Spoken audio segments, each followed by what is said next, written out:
So welcome everyone on the behalf of the European Union of Yoga. I'm here to present you the speaker and also to talk a little bit of our organization.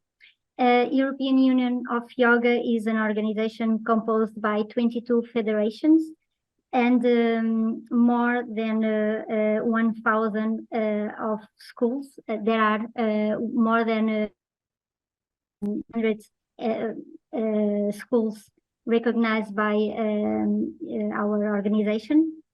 There are more than 20,000 members and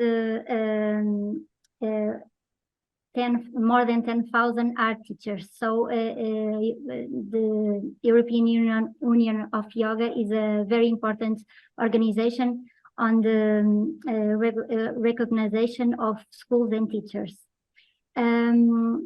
Today we have François Lorin with us for this session. François is a facilitator of personal development and transpersonal approach courses. He's a speaker, a translator, and a writer. He is teaching yoga since the late 60s and is also a yoga teacher trainer. So we have all a very good session. Thank you, François, to be with us. Thank you, Joanna. Thank you. Thank you, everyone. I am glad to be with you this evening. I hope you will forgive my poor English because I am a French speaker by birth. I will try my best. First thing, I was surprised when originally Joy asked me whether I would be prepared to continue to speak about spirituality. I was very surprised when I learned it was a social responsibility and yoga. Of course, it is linked, but and indirectly.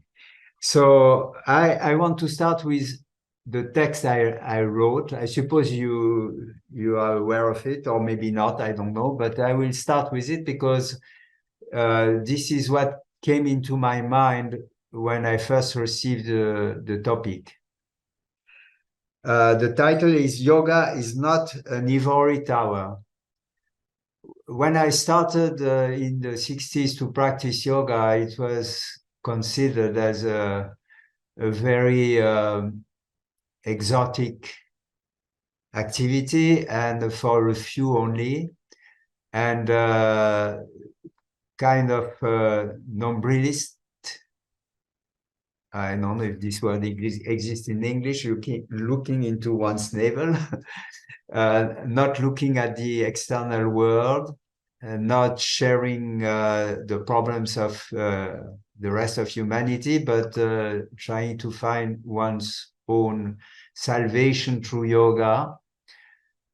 And therefore it was criticized. I don't know today if it is still the case, but today in France, the image of yoga is mostly of a discipline improving health, physical, mental performance, or both. Well, it's true that yoga improves our health, it improves our capacity, both bodily and mental, psychic. But I don't think that is the main outcome of the practice of yoga. I write, can we pretend to cut ourselves off from others and from events in the world today where conflicts arise everywhere and where the planet revolts against what the human species is doing to it? When I met people like last weekend, I was in Brittany, the weekend before I was in Brussels. I met people who are interested in yoga and they tell me, I don't listen anymore to the news, I don't watch TV because it is so despairing. The state of affairs of the world, the wars and so on. I think it's a kind of duty for each one of us to be informed and to watch what is happening in the world, even if we cannot um, have complete faith in the means of information because they are thwarted. But if we take care to watch through different channels from different countries, then we can have a more precise idea about what is happening in the world. As a yoga practitioner and yoga teacher, I think it is very important to take our share of that we learn about what is happening in the world. I was telling Joanna just before we started that it's a very interesting fact that in the ethic chart, the deontology chart of European Yoga Union, as well as with the federation to which I belong, it is said that a yoga teacher should not speak about politics with his students. Politics means the life of the city.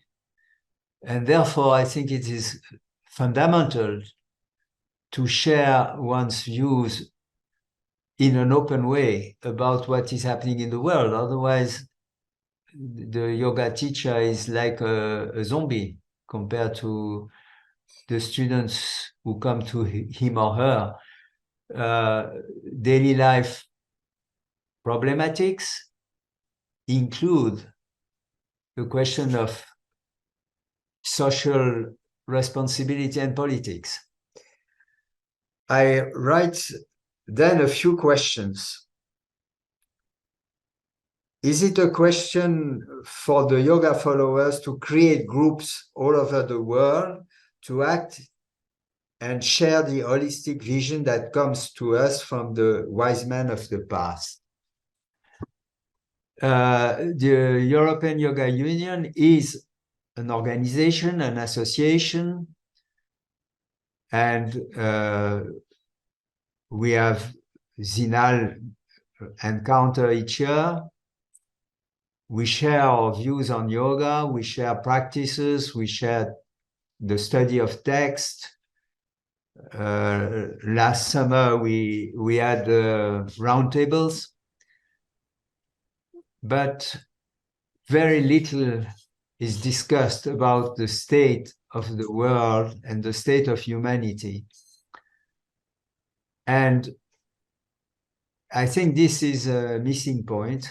We should take some time, and that's why finally I'm glad that this team has been selected to ponder over the situation of humankind and see if yoga can really bring something or not to human beings.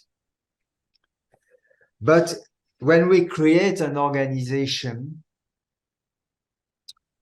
this organization, as Joanna said, becomes more powerful. Like she said, we have 21 federations, and I don't remember how many people and so on. And I was taken aback, a little surprised by the fact that when we were in Sicilia, I was one of the members of the EUI to go to Sicilia to represent the European Yoga Union there for an encounter. There were a lot of discussions about Yoga Alliance and how bad Yoga Alliance was and so on compared to us, because we have 4 years minimum and 500 hours minimum training, and they train yoga teachers in much shorter time with less seriousness, maybe. So the moment an organization is created, it creates conflict with other organizations, comparison and critics, and not an open heart and an open mind to welcome the difference, because after all, whether yoga is spread with very serious criterion or with less serious criterion, it will do its work with people, because people, they don't need so much training. What they need is their own practice. With their own practice, they will grow. Each human being will grow, hopefully. So I am not confident on the value of organization to change human society. Because organizations, each of them with their own point of view, start fighting. So for the first time since 50 years in France, though, there has been an agreement with about more than 12 federations that so far didn't talk to each other, were very critical one upon one with regard to the other. They have started working together because there is an urgency to act in France to obtain a statute for the yoga teachers, which in my opinion is a mistake. But the young yoga teachers think it is very important for their future. Since I am teaching, I started training teachers in 1968. The federations at that time and the yoga teachers, some of them very well known, like André Van Lisbeth, Eva Rushpaul, Babacar Khan, and so on, they were all in agreement with the idea that it was better not to be recognized by the state. But the moment you are recognized by the state, you are not free anymore. You depend on laws and regulations on which you have no control. And therefore, the freedom that is needed to teach yoga is lost. So today in France, there is a great chance that some recognition will be acquired. And for me, it's not a good news. If needed, when you ask questions, because we forgot to say that after a while, I suggest that you come and ask questions. So please write them down if there are some that comes during the talk. The next thing I wrote is it a question of each of us acting like a hummingbird, each raising one of the grains of dust that prevents humanity from changing and stopping its destructive madness? By that, I mean, as a yoga teacher, as a teacher trainer, can I, as far as social responsibility is concerned, should I be satisfied with the fact that I share my understanding and my love and my knowledge with individuals, hoping that this will help them to change? But this change is a very, very, very slow process. And now we are so many human beings on the planet that the disparity between the few people, even if they are more numerous today, that started practice yoga and the mass of people that live with different standards and different understanding that the one that yoga gives us and different sensibilities, looks to me very hopeless.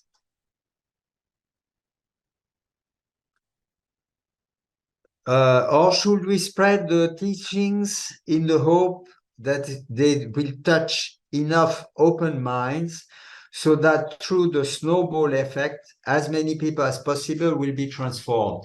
Yes, that I believe is possible. This is what the ancient yogis have always said. Yoga spreads from one person to the next. And by the way, why these federations suddenly have decided to work together to get recognition for the government?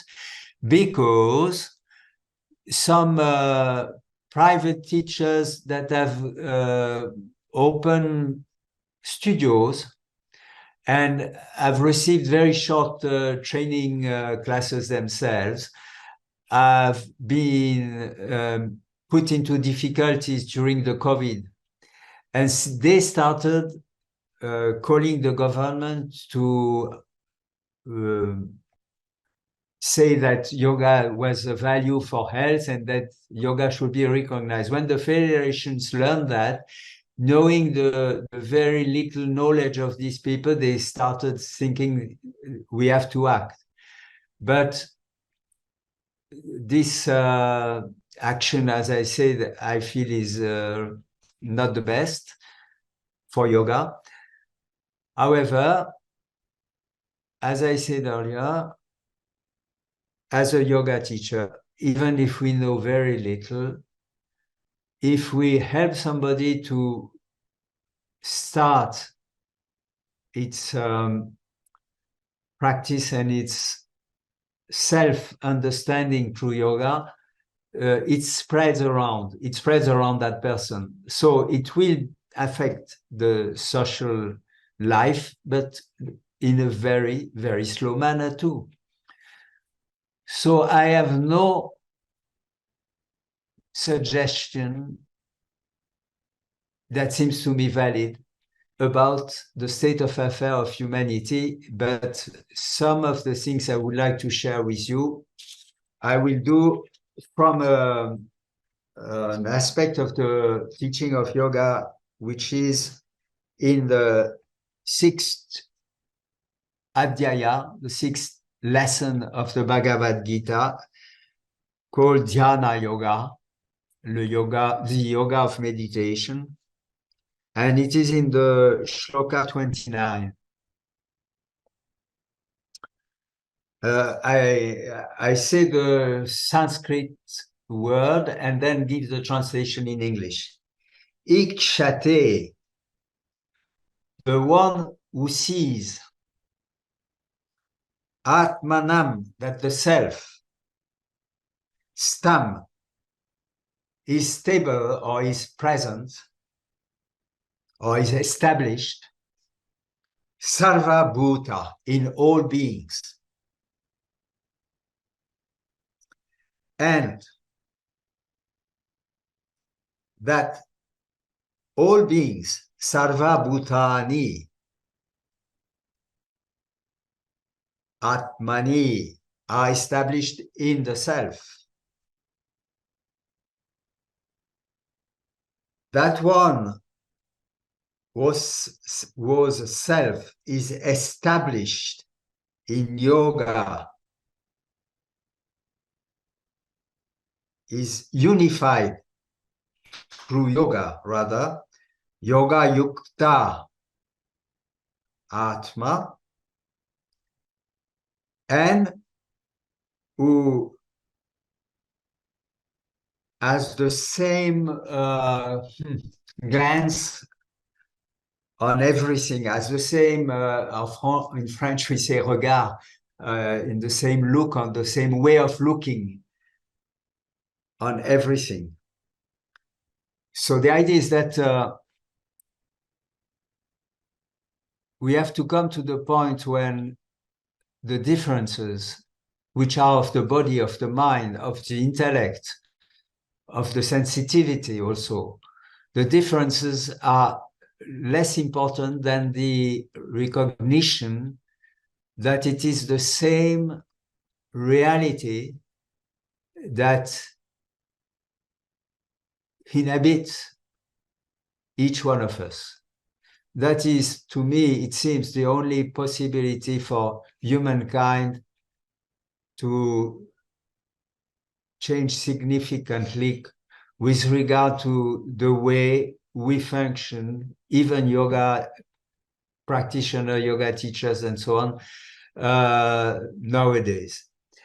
We may have a goodwill good intentions, good training, even good understanding about life and ourselves. But unless we delve deeply enough to discover what is self, who we are really, which is the purpose of yoga according to Bhagavad Gita, but also Yoga Sutra, and see also that our inner nature and the inner nature of the person next to us is exactly the same. That means when, for instance, Christ said, love your neighbor as yourself, what does it mean? It means that there is no difference between your neighbor and yourself. It is the same entity, the same reality, rather. Although the clothing is different, the external appearance is different, the capacities are different, but fundamentally it is the same being, the same self that is within each human being, each animal, each plant, each anything that exists. Buddha in Sanskrit means that which has manifested itself. So everything that manifests itself in the universe is made of the same self. This sounds strange, maybe for you, or it did sound strange for me, but the question comes to reflect on the difference between the materialistic paradigm and the paradigm that has been the one of the East and Far East. The materialistic paradigm, as you know, is that through a very mysterious process, life has begun from matter, organic probably, but matter, which became life, living, and growing through the process of evolution. This life has become more and more conscious of itself, with the apex being the human being. And consciousness is therefore the result of this evolution. This is the materialistic and more or less scientific paradigm, although more and more scientists are putting this into question. The point of view of the East is that consciousness is first, and consciousness creates denser and denser form until what we see as the world and reality and matter appears. So consciousness is first, and matter is the outcome of the creativity of consciousness. If we accept this as a hypothesis, instead of relying only on the paradigm of materialism, then we can understand that everything, including the screen of your ordinateur, my God, my English word is missing, even your screen, simply, computer, I think. yes, is made of consciousness, is not different from what is the inner aspect of yourself and of myself. That means I am an appearance in consciousness. You are an appearance in consciousness. The screen is an appearance in consciousness, in the same way as our faces are appearances on this screen. And then how could you hurt or damage anybody or anything? If this realization does not come to us, we can have good intentions. We don't want to hurt others. We want to love others. But if we have not realized the unity of all beings and all things, situations will come in which our goodwill and desire to be good to everyone will fail. Because the characteristic, and this is again according to the Yoga Sutra, for instance, the characteristic of our body-mind is such that because of what is called the kleshas, we act and react in terms of survival, and this will create and is creating and will continue to create endless conflicts out of competition for survival. So my only conclusion is that as we proceed in our search for understanding and realization and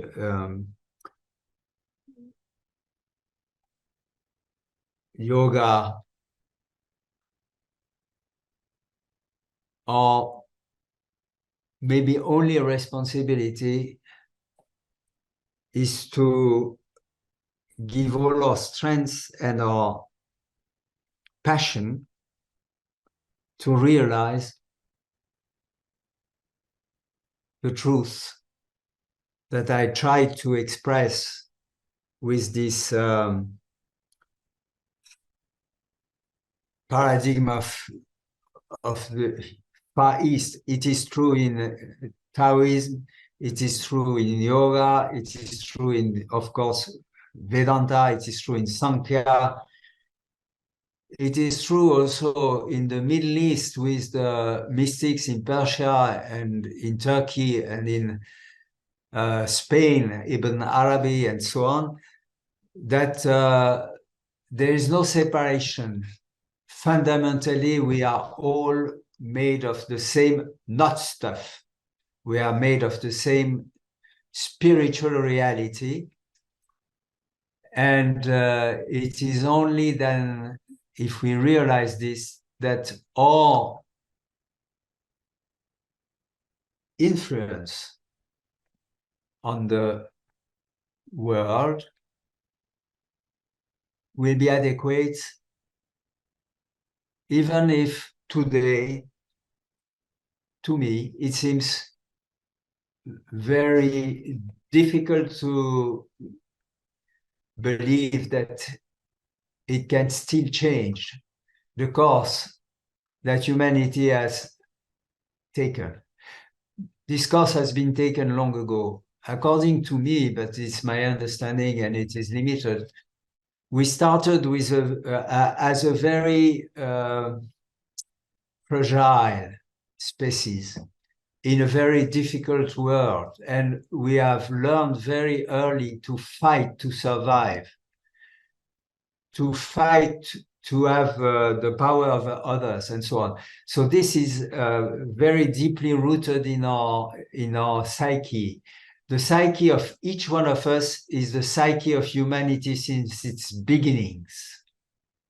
And it is difficult to leave the flow of human psyche that started so long ago to discover a new way of feeling, understanding, and being. When you see the story of mankind, in all places, all over the world, very few people have done the job, if I can say like that. But these individuals have had a tremendous effect on the rest of mankind, with the sad constatation that the depth and the beauty of their teachings have been misunderstood. All religions have become one of the factors of war. Even religions like Buddhism, that were more or less devoid of this tendency, now, as all the other religions in some parts of the world, Buddhism has become a pretext for war, like all other religions. And therefore, the original message of the people, wherever they were, about the real condition of human beings and the need to go in the direction of sharing, helping, being humble and loving, has been not lost, but perverted.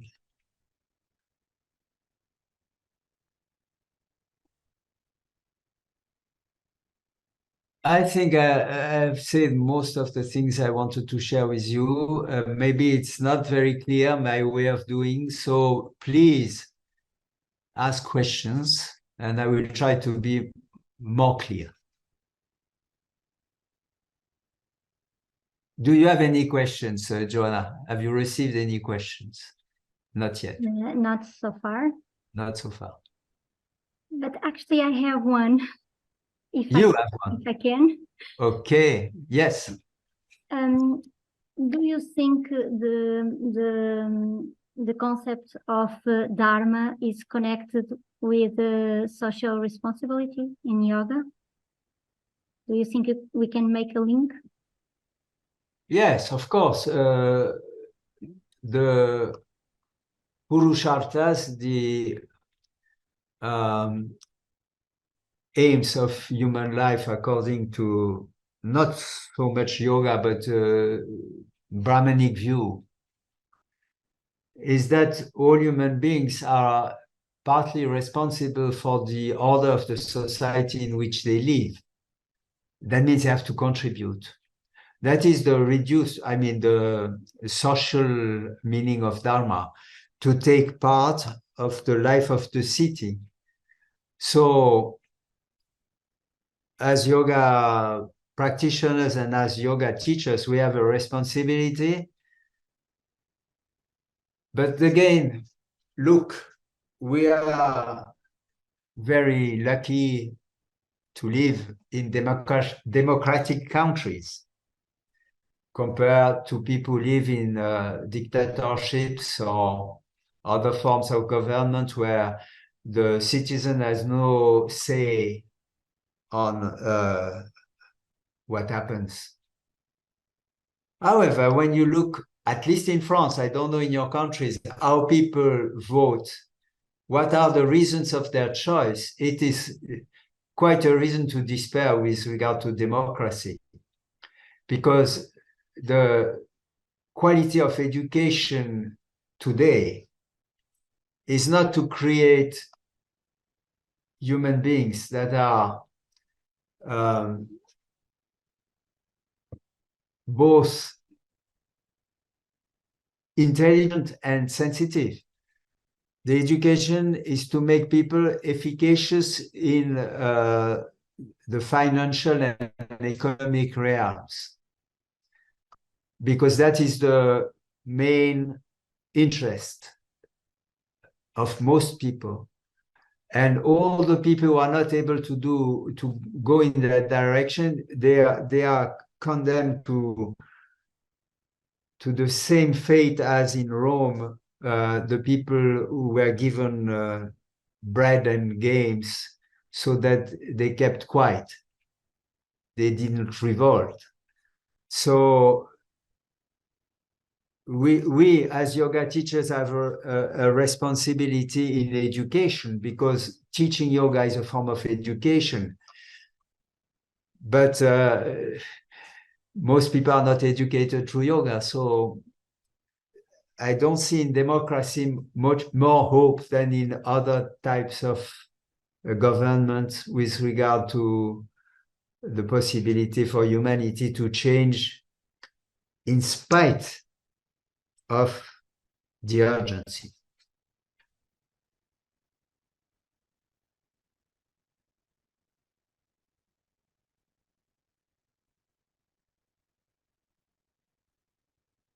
Hello, Marina.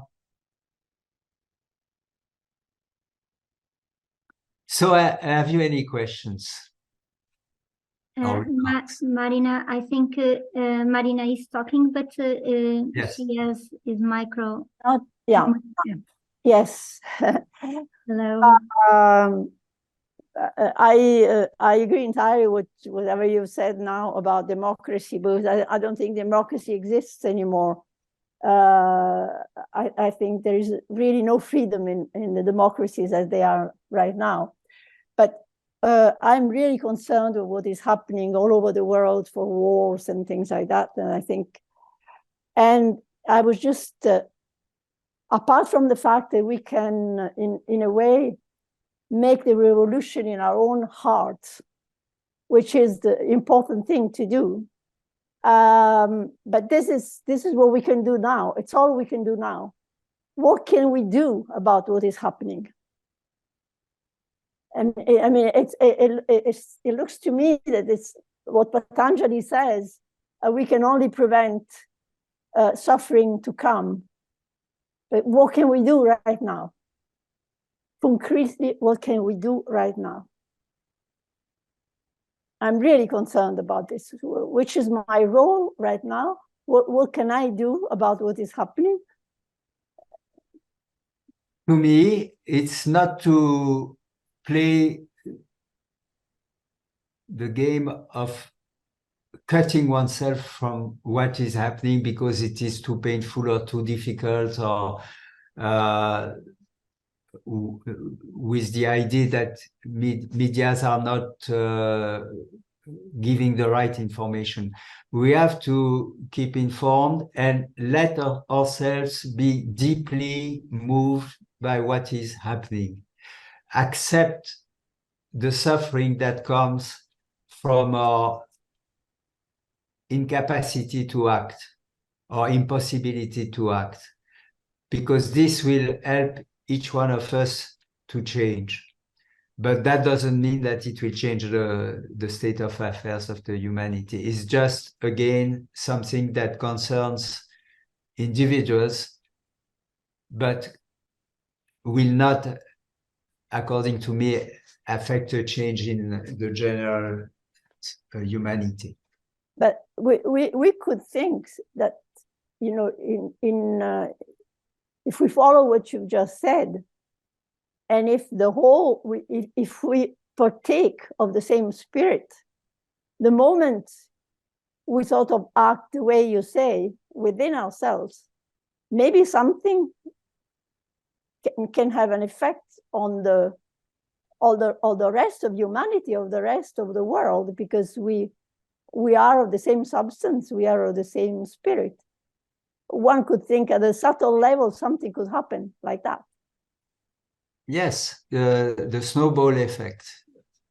But as I said earlier, the number of people who don't feel like this, who are not open to that,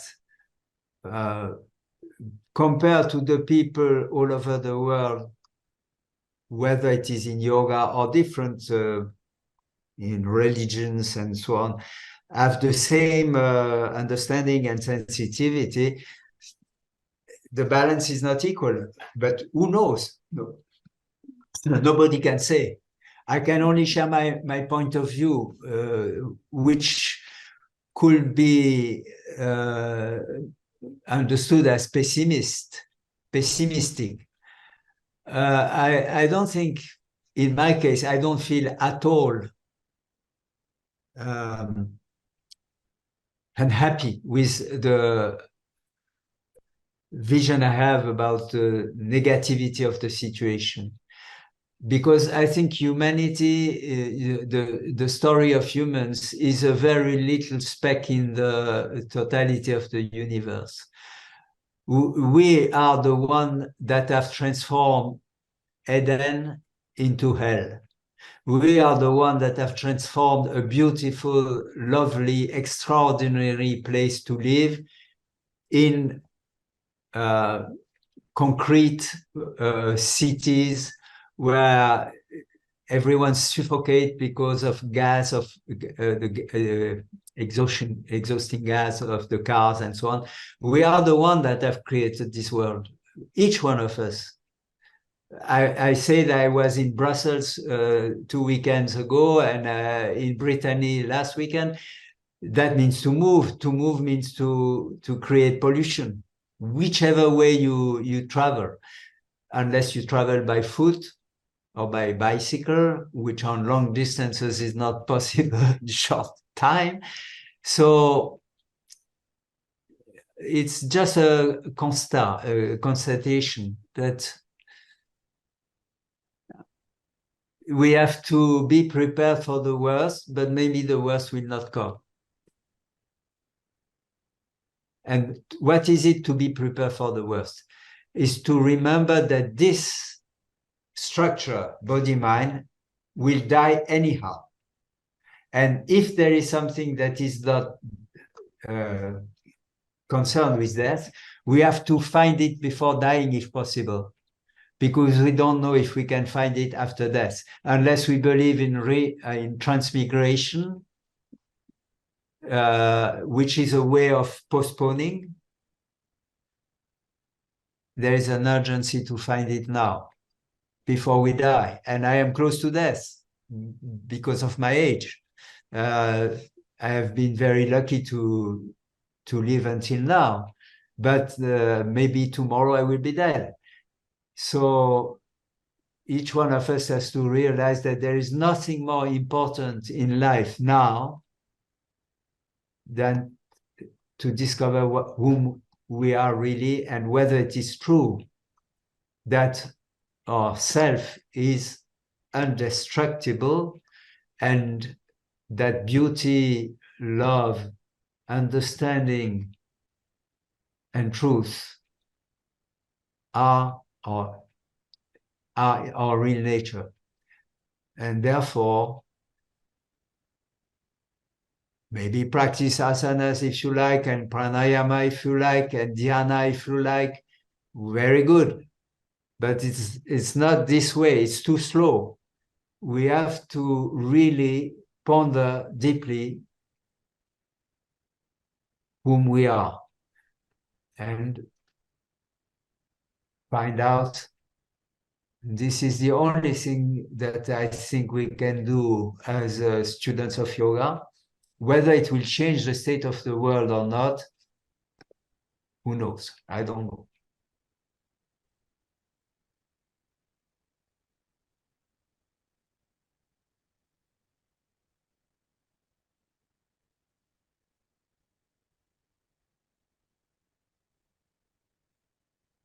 Any other question or remark or disagreement?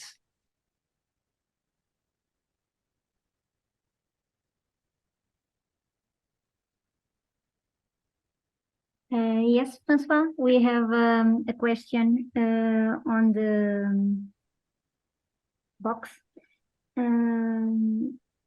On the box. It's in French. I can read it like it is, I think. And then peut-être peut on dire que le yogi est un insoumis. Un insoumis. An insoumis. You can check the box or not. What is the box? What do you call the maybe box? It's a directly question. Insoumis.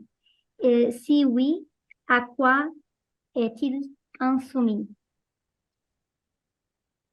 Ah, voilà, j'ai la question. I got the question. Merci de traduire. Peut-on dire que le yogi est un insoumis? Si oui, à quoi est-il insoumis? So I to translate it in English, can we say that the yogi is somebody like a revolutionary, not somebody that accepts things? Because I don't know how to translate insoumis in English. Maybe a rebel. I don't know if the right word. A what? A rebel. A rebel, yes, right. Yes, kind of. And if he's a rebel, in which ways he is a rebel? Well, the first rebellion to me, it seems, is to ask oneself whether it is possible that life and consciousness comes from matter, whether something inert, chemical, electrical, can evolve to the point of becoming life first and consciousness then, after a long time of evolution. That is the first rebellion, because here in the West, it is the problem of most people that they have accepted this idea, or they believe in something religious. Belief has no value, according to me, because belief is just a way of reassuring oneself without having the means to check whether it is true or not. So I don't believe in myself. I see myself. I see myself in my limitations, in my identifications, and I see that there is in myself something that sees. And that is the beginning of realization. I am not that which I see. I am that which is seeing.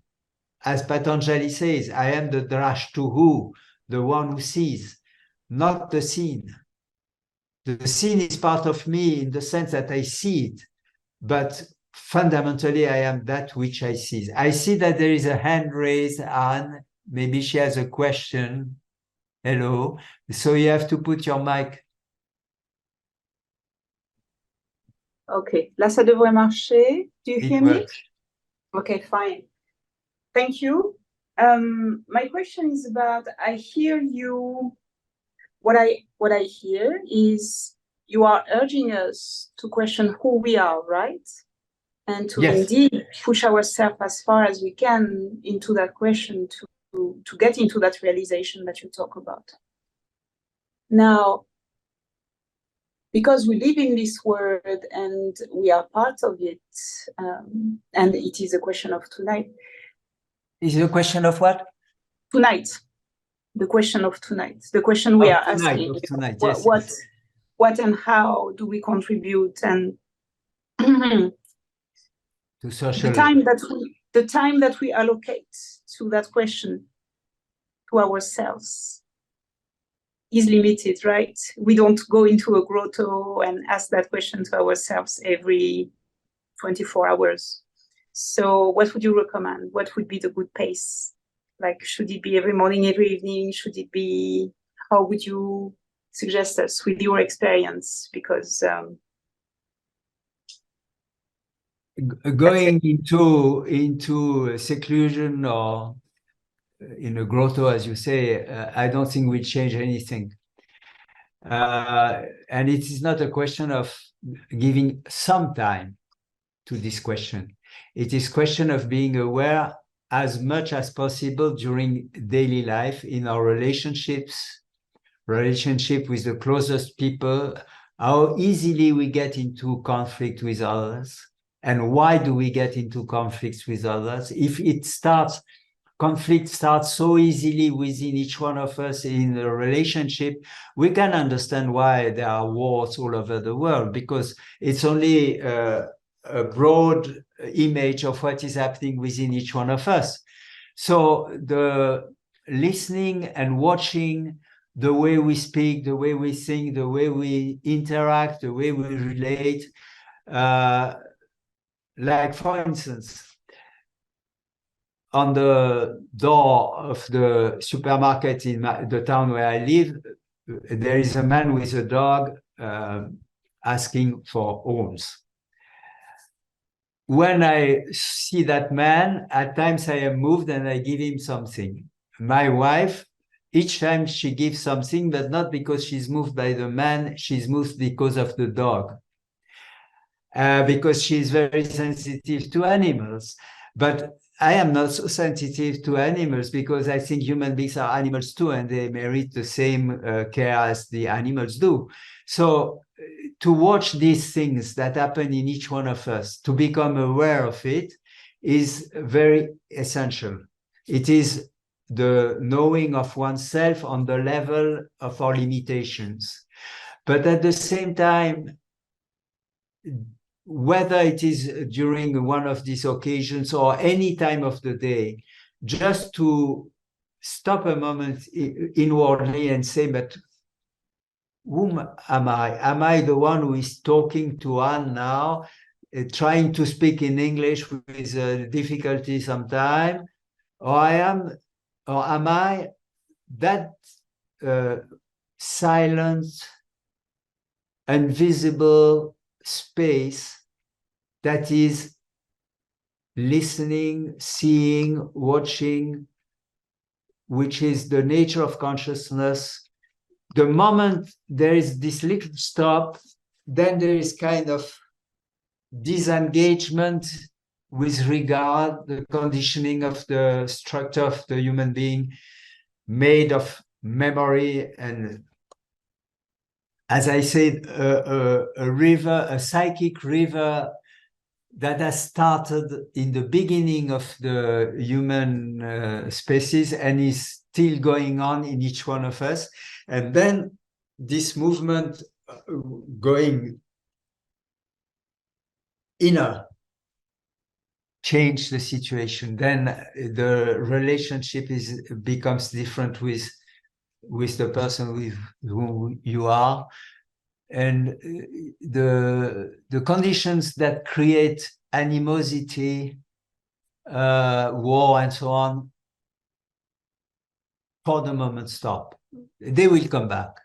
So you have to again make this gesture inner to see, but am I that which I see, or am I that which sees?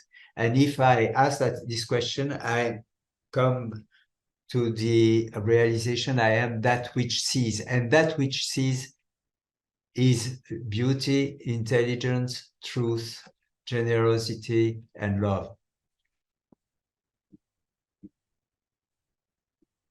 I hope this answers your question, but words, words, words. You can say that, huh? Words, words, words. Yeah. The problem is we have to put it into action.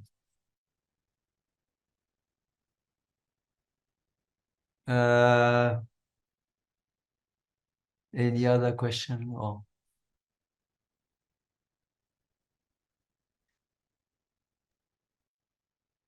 thinking is a process of separation. Thinking is necessary to function in the world. We have, through thinking, created unnecessary things like deadly weapons, complicated systems of communication that are supposed to keep us informed faster. But this thinking process is also responsible for wars, because thinking is a process of putting memory into action, and memory in human beings is not only technical, it is mostly emotional. The memory of past wrongs done to us, past sufferings, and therefore we react with these memories instead of being able in the present moment just to see. Seeing is devoid of conditioning. Thinking is only conditioning. To speak a language, you need the conditioning of this language. But to relate to others, the moment you relate from your own conditioning, I am a Christian, you are a Jew, she is a Muslim, he is a Sikh, and so on, it is finished. We lose sight that he, she, we are the same human beings, and the unconditioned part of the human being is the only one that is able not to create conflict. So this is the urgency for me to realize this. Hello, Iris, how are you?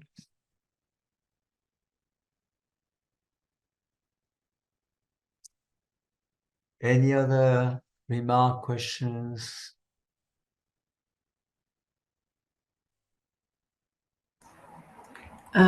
Yes. May I ask a question?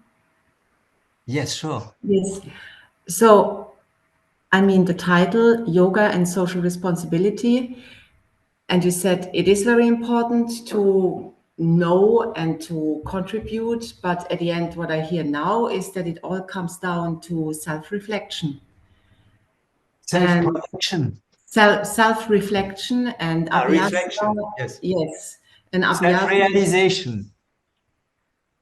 Yes. Yes. Yeah.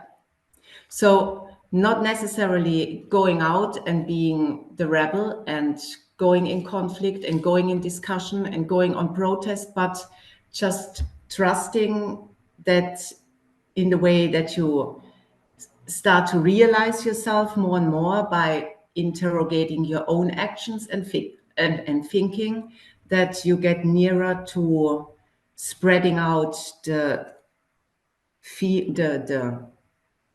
spirit of yoga, like this snowball thing. And well, it depends on your strength and your capacity to go and participate in the life of the city without creating more conflict. If you are able to relate to others with the spirit of open mind and open heart, and you don't react to the stupidity sometimes that other people think or say, then you contribute to change the situation of the city, because you are not adding one more cause of conflict. Like, for instance, if you are vegetarian and you insist that people should be vegetarian, you create conflict. If you practice yoga and you insist on saying yoga is the best thing in the world, you create conflict, and so on. So you have to be, you have to understand that what is most important in a relationship is to be like the water. In a stream, when there is a rock in the middle of the stream, the water does not try to break the rock. It couldn't. It just moves on sides of the rock and continues its path. So in the same way, each one of us can be like the water. That means not to create conflicts when there is a rock. Somebody who believes that it is normal to kill because the other is wrong, because he has done a lot of mischief, so he has to be punished, and so on. But you flow with life in the sense you don't resist, you don't react, you listen, and you are at peace with yourself. This may, I don't say it will, in all cases, it may affect the other and change his way of doing or his way of behaving, maybe. But at least you are in peace with yourself and in agreement with your values. with what you are deep down. So it doesn't prevent from social action. If you are a doctor, or if you are a nurse, or if you are a social worker, but the question is, do you act with preconceived ideas about what should be done and what should be said? Or you act only with your knowledge about medicine or about nursing or about social work, and staying with a listening, open heart and mind? That makes the difference, it seems to me.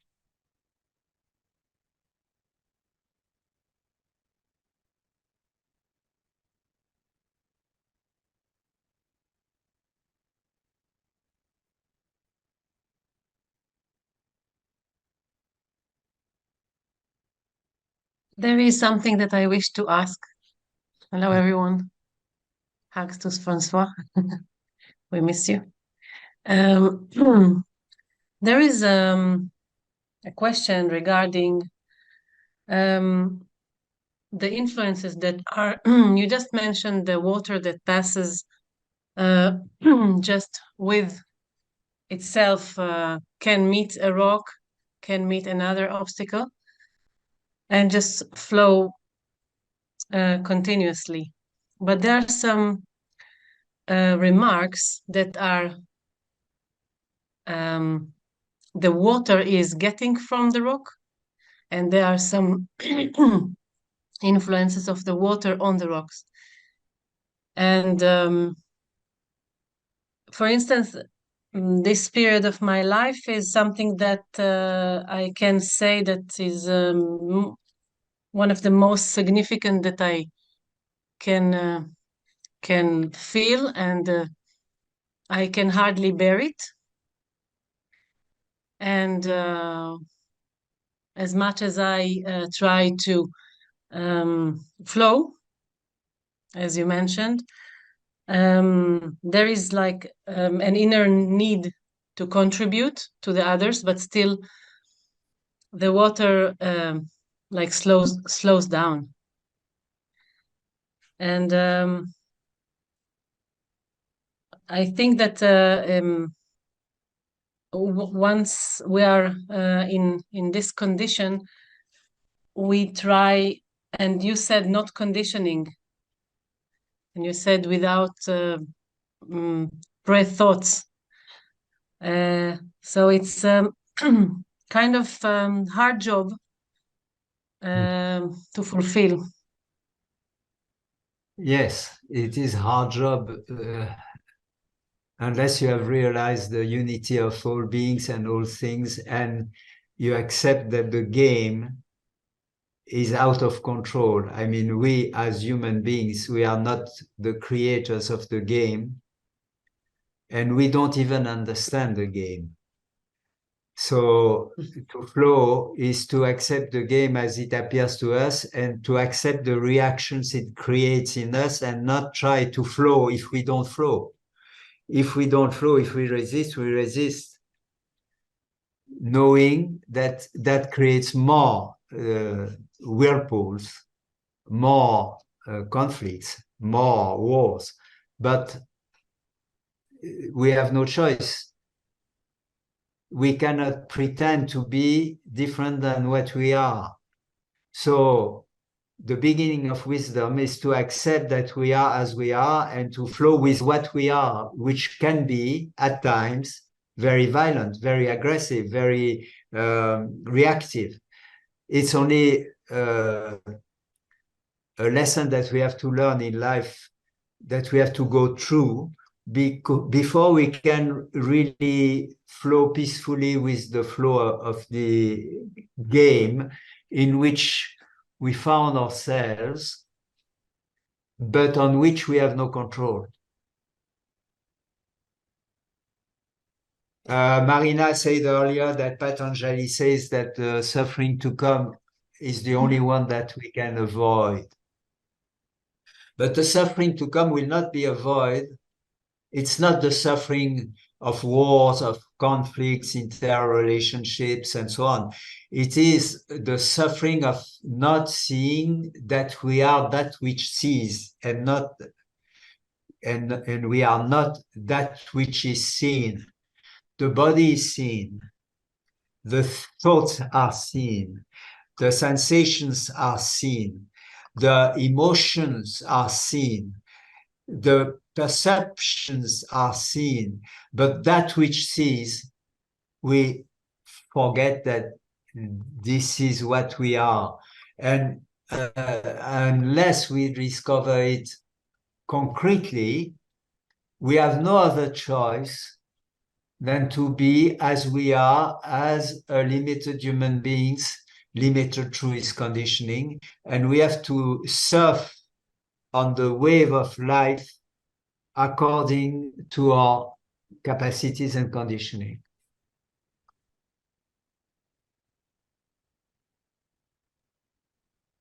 Which does not prevent us from trying to reach the ultimate realization. But there is nothing worse than to pretend to be other than what we are and to act according to a model, whichever beautiful it is, instead of listening what is rising within us as an answer to the situation in which we are.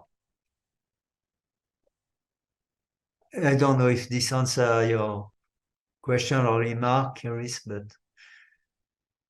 maybe I have misunderstood your question. François, we have another question on the box. Yes. The Earth is hot in terms of Celsius degrees. Is this the same process that if the Earth is hot because of the arms? Because of the weapons. The weapons. Because of the wars, yes. Well, of course, it is the same process, because the increase of the temperature is due to human activity, at least in part, and the wars create the pollution and increase of the factors that raise the Celsius degree on our Earth. So it is human folly. Both. For both processes, they're human disease. We are mad people, no? You put somebody, at least in France, there is no death punition, but somebody has killed his three daughters, he will be put into jail. The same chap, if he goes into war against the enemy of the country, will have a medal. It is madness. We don't react the same way if somebody kills his own children for some reason, and if he kills in the name of the country. In both cases, it is killing. There is no good reason to kill.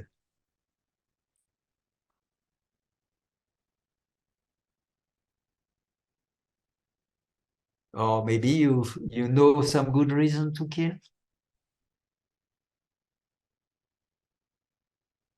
If I want to kill myself, you should not prevent me. The freedom of each human being is to decide whether he wants to live or not. But I have no right to kill anyone, nor do you have.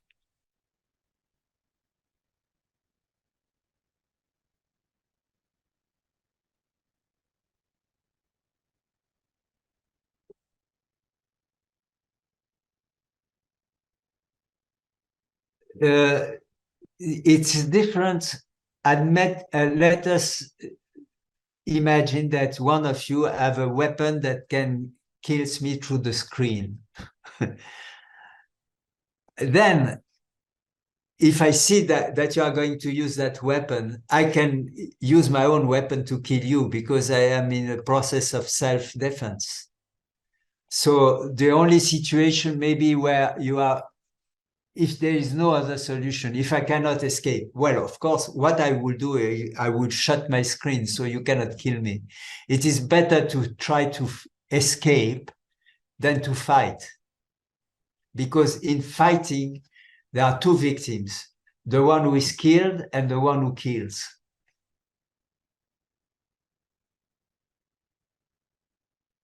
They share the same fate. Absurdity, folly, madness, stupidity.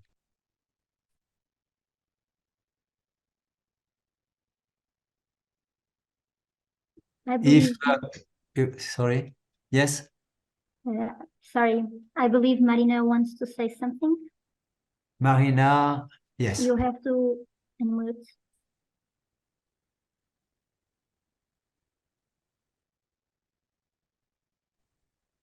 I was just thinking that you were saying before we can keep on doing asana and pranayama just with a little bit of a disdain. A little bit of what? A Sorry. little bit of, you were looking them up as if they were just little tools. I had the feeling that when you're talking about asana and pranayama, and I was just thinking that probably it depends also on the way we teach asana and pranayama. But you were mentioning before the feeling of being separate. And I think asana and pranayama can be a way of restoring unity, or at least of feeling that you're not separate, that something can be, the unity can be reestablished within yourself. And in that case, I think it's important, the work we do in teaching asana and pranayama. I do not disagree and I do not agree. I do not disagree because it is true that helping someone to become more linked to its feelings, its bodily sensations, its breath, creates a momentary sense of well-being, unity, harmony with the surroundings, but it is not enough to undo the story of conditioning that each one of us carry. And it will come maybe to act upon it, but it will take years of daily practice before the depth of the conditioning that we all carry since the beginning of mankind will be weakened enough to change the thinking process, the behavior, and the feelings of that person. And we don't have any more the time. I mean, humanity has no more the time to go through such slow process, because time is becoming faster and faster. The tools that human beings are creating every second now are more and more powerful, and the process of changing through asana and pranayama is a very slow one. Do you agree with that? No, I don't agree with that. You think it's your students change immediately? I think it's a very powerful mean. I don't say it is not powerful, but I say it is very slow. Yeah. Well, I don't know about that. Well, going back to that, I think anguish very often comes from a feeling of being separate. And Yes. And I think sometime during a practice of asana or pranayama, you can accept the feeling of being separate. And the moment you accept it, something changes. You accept the feeling of separate, of being separate. And something, the moment you accept it, something changes. And as I don't say that does reestablish the unity right away, but it goes more into that direction. Sure. This happens sometimes to some people through this practice of asana and pranayama, and that's a very good thing. But it happens also sometimes that the feeling of separatedness or lack of the lack of sense of the unity of all things occurs at a moment of one's life when we are in deep sorrow or deep difficulty. It also happens like that. It happens in many ways. The question is, does it last? The advantage of asana and pranayama, if you are regular in the practice, is that it doesn't last for long, but it can happen again and again and again. And after some time, it becomes more and more rooted. Yeah. But it takes time. Again, I say it's a slow process. Yeah. And why not? Except that the theme is social responsibility. As yoga teachers, can we expect that what we propose in terms of practice, knowing it is a slow process, will help humanity to come out of the hell in which it has put itself by itself. There is no God or power that creates the mess that human beings are creating themselves. There is no hell outside our lives and no paradise outside our life. We make the hell or we make the paradise with our behavior and our way of thinking and our way of behaving. So as yoga teachers, we have to find more immediate or powerful means to help people to realize that separation is fictitious. Egocentric personality is a virtual necessity in life, but it has no value. It is not the truth. That we are fundamentally that which sees, drashtuhu, as says Patanjali, that which sees. The moment we see that we are that which sees, the flow of the stream can flow freely. The flow of the stream of life can flow freely. Otherwise, it doesn't flow freely because it is all the time hindered by the conditioning of the personality.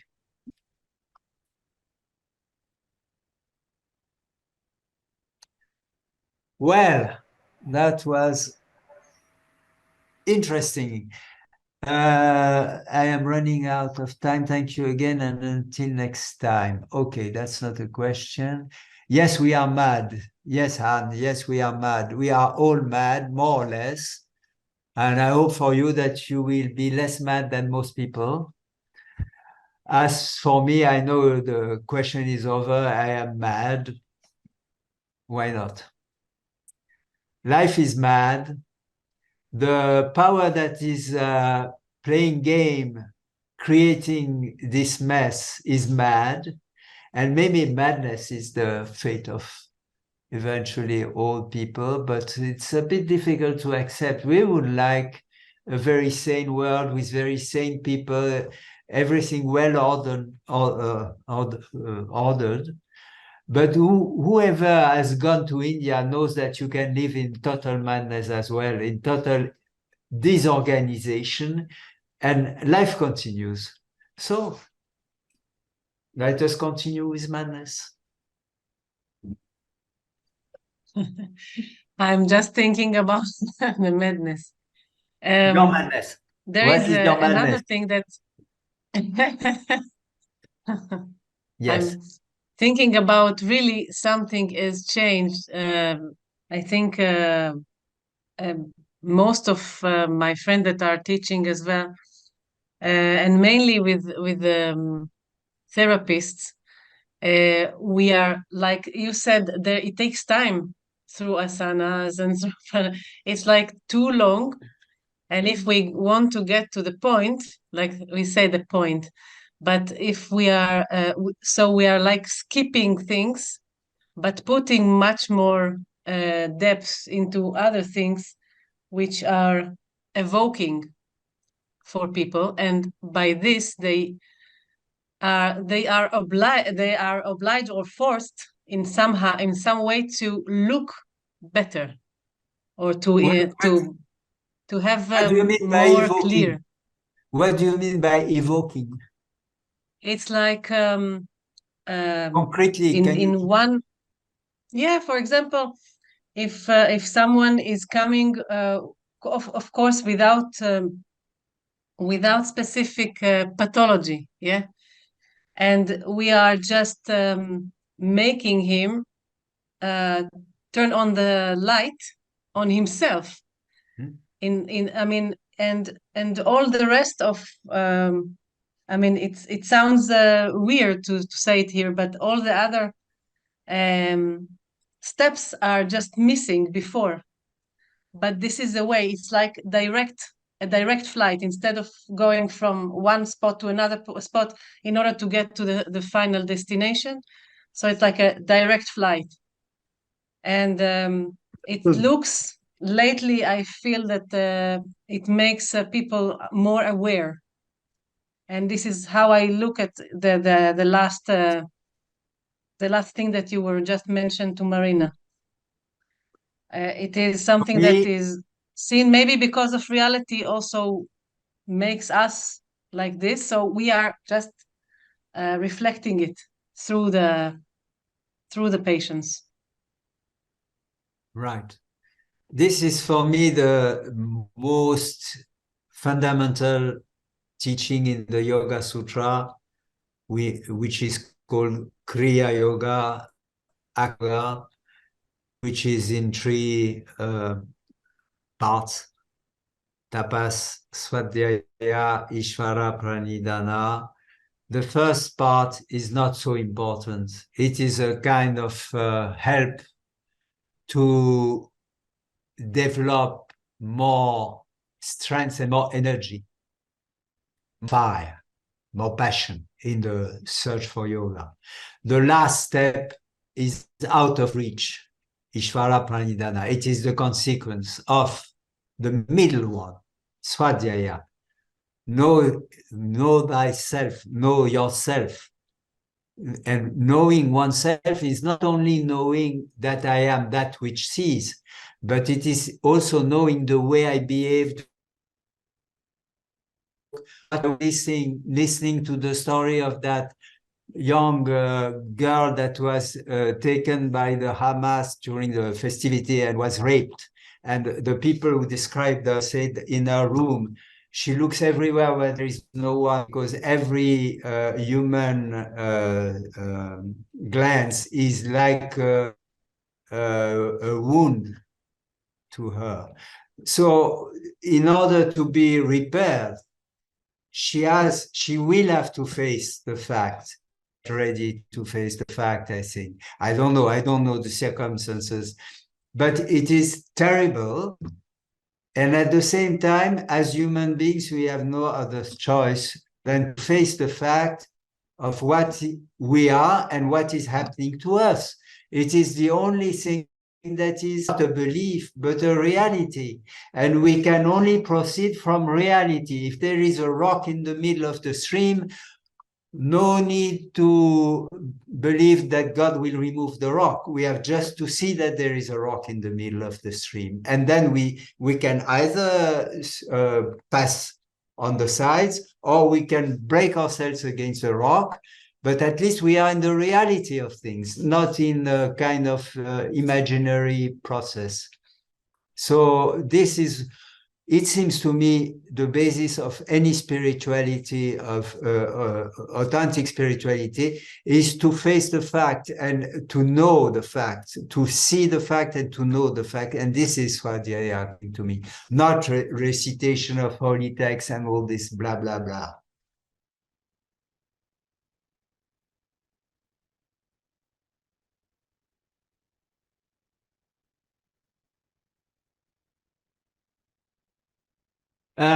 Joanna, is it time to stop? Yes, I was Or not?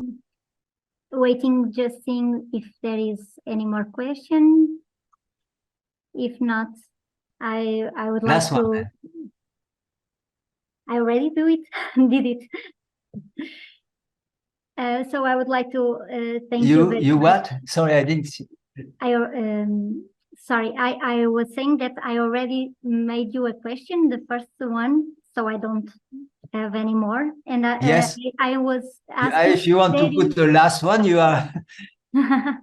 not I don't have any question, but I was asking if there is any more questions from anyone. Ah. So if not, I would like to thank you, François. And I also would like to let you know that there is the possibility to make a donation for these sessions. As you know, these sessions are free, but if you like to support this project, you are most welcome to do it. I would also want to remind that François Lorin will share his knowledge with us again on the 6th of December for French speakers. And in the 7th of December, we will have a conference on Tumo, also in French, led by Anne Lorenzo.